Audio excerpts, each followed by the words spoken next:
pues se declara el candidato de la clase media y es Mitt Romney el que lo acusan de ser el candidato de los ricos.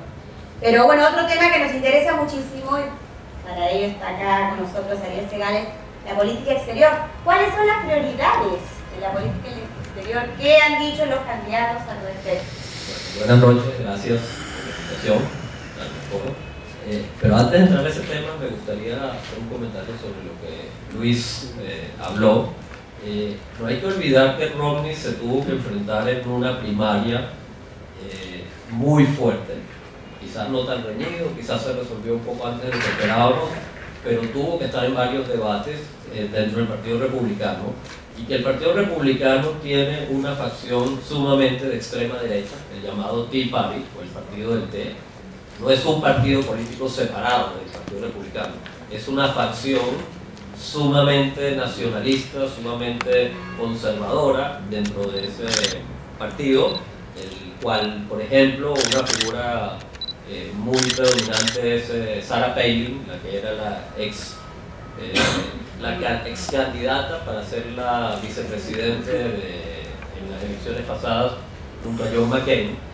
Y en esa campaña la sociedad norteamericana pudo percibir que el Partido Republicano no es precisamente muy pro legalización de los inmigrantes, no es precisamente muy proactivo en temas de los asuntos de matrimonios entre personas del mismo género.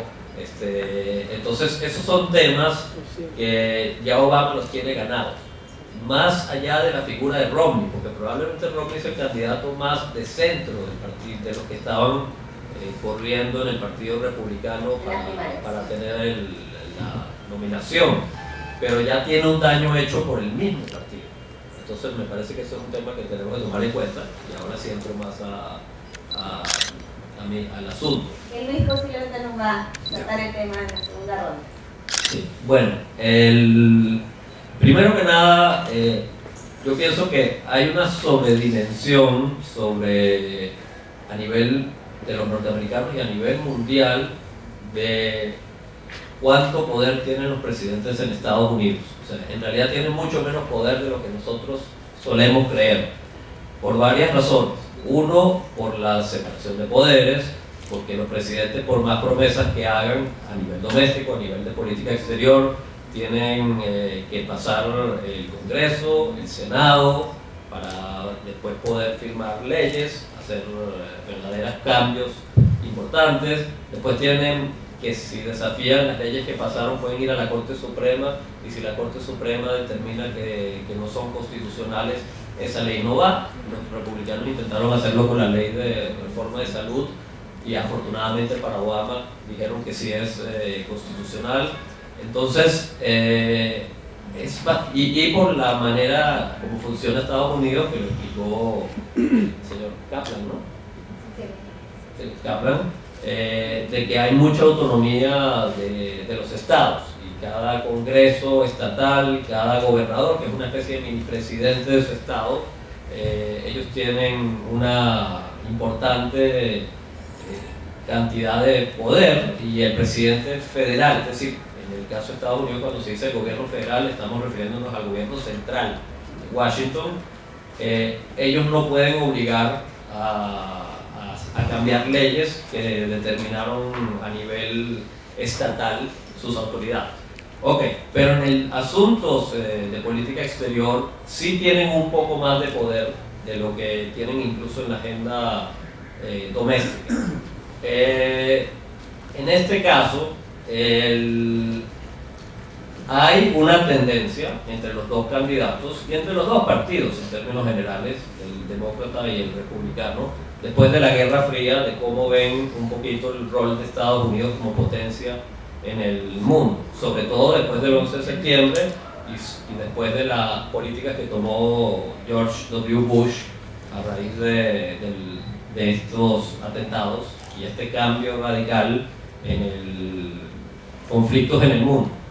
El partido, después del 11 de septiembre, como todos sabemos, Bush hizo la guerra a Afganistán para tumbar al gobierno de los talibanes, poder hacer la guerra contra Al-Qaeda, contra el islamismo radical, sobre todo en Afganistán, pero después hizo la famosa guerra de Irak, que muchos, y pidió permiso en el Congreso para declarar la guerra y ejecutar la guerra, y se le otorgó, pero con no una carta blanca, se le otorgó, pero pidiéndole que tenía que explotar y tratar de ir primero por la vía diplomática, con la ONU, etc. Y si agotaba todos los recursos diplomáticos, ahí sí podía de manera más unilateral ir a esa guerra.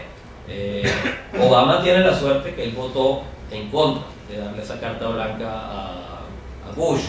Esa suerte no la tuvo, o bueno, no es un tema de suerte, ese criterio no lo tuvo, por ejemplo, John Kerry, que fue el candidato contra Bush en la elección pasada, y cuando Kerry le criticaba a Bush en su camino a la reelección el tema de Irak, Bush a cada rato le decía: usted se está contradiciendo porque usted votó a favor de mi propuesta del tema iraquí.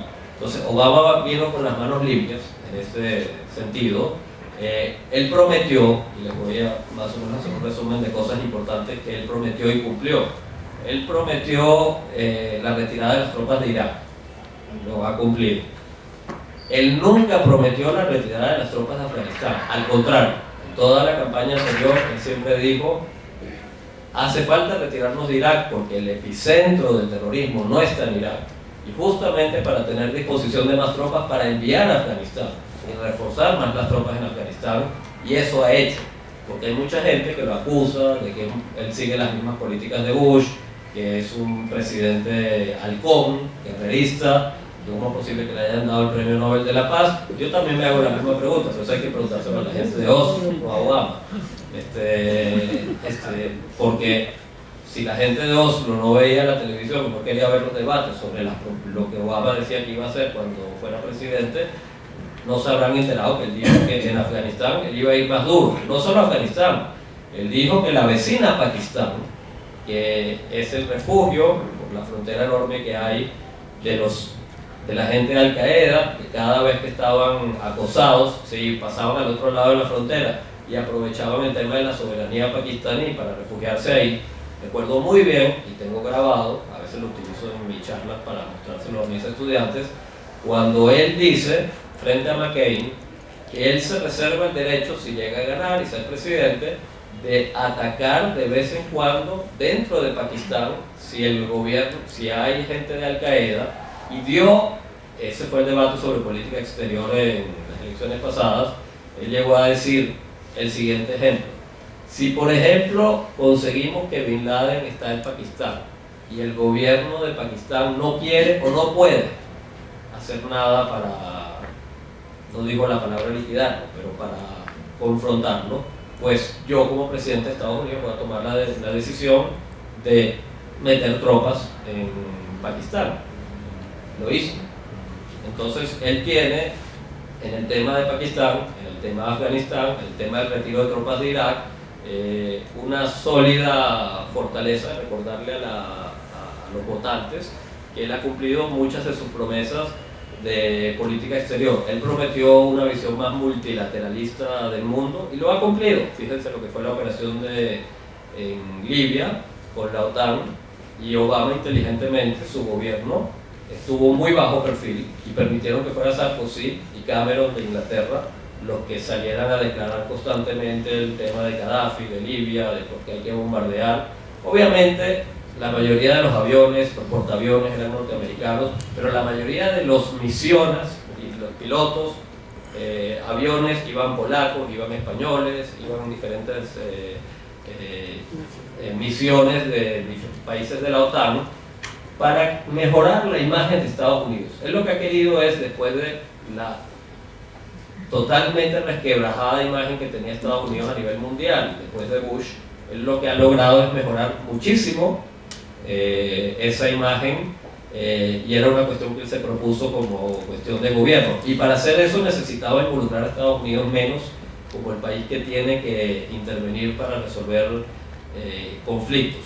El multilateralismo consiste, por ejemplo, el caso sirio ahora, contar con que sea Turquía, no porque Estados Unidos se lo pide, a Turquía le interesa que el problema sirio se resuelva de manera conveniente para ellos.